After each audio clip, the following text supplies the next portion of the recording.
తెదేపా ఎన్నికల్లో లబ్ధి పొందేందుకు నగర అభివృద్ధిపై అసత్యాలు మాట్లాడుతున్నారని రౌతు ఆక్షేపించారు. జరిగిన అభివృద్ధికి ఎంపీ భరత్రాం చేసిన కృషి ప్రజలందరి అభిమానం పొందిందని, తెదేపా హయాంలో దుర్గంధ భూయిష్టమైన కంబాల చెరువు పార్కును సంస్కరించి దానిని పరిశుభ్రమైన సుందర నందనవనంగా తీర్చిదిద్దారని గుర్తు చేశారు.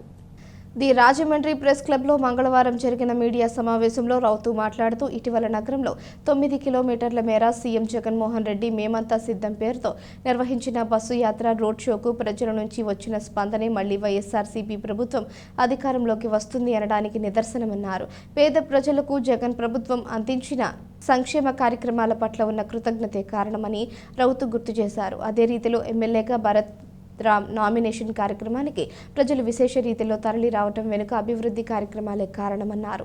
గౌడ, శెట్టిబలిజ, శ్రీశైన, యాథ, ఈడిక కార్పొరేషన్ మాజీ చైర్మన్ పాలిక శ్రీనివాస్ మాట్లాడుతూ, భరత్ ఎమ్మెల్యేగా అధిక మెజారిటీతో గెలుస్తారనే దానికి నిన్న జరిగిన ఆయన నామినేషన్ దాఖలు కార్యక్రమానికి ప్రజలు వరదల పోటెత్తిన దృశ్యాలే నిదర్శనమన్నారు. భరత్ విజన్ ఉన్న మనిషి అయితే టీడీపీ అభ్యర్థి ఆదిరెడ్డి వాసు నిలువున పాయిజన్ ఉన్న వ్యక్తి అని ధ్వజమెత్తారు.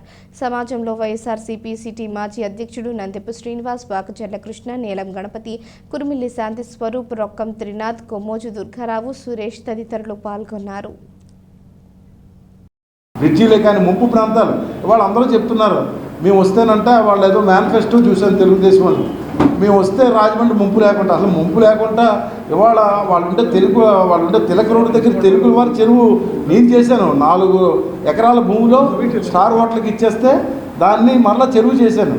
అలాగే ఆర్యాపురం, తుమ్మలం, లింగంపేట, సీతంపేట ఏరియాలో 15 రోజులు నీళ్లు నిలబడితే అక్కడ ఒక ఆర్టీసీ ల్యాండ్ పోస్టల్ కాలనీ డిపార్ట్మెంట్ది వాళ్ళది అక్కడ చెరువు చేయగలిగాం. అంటే ఇవన్నీ ఎందుకు చెప్తున్నానంటే ఇలాంటి శాశ్వతంగా చెప్పుకోగలిగి చాలా ఉన్నాయి.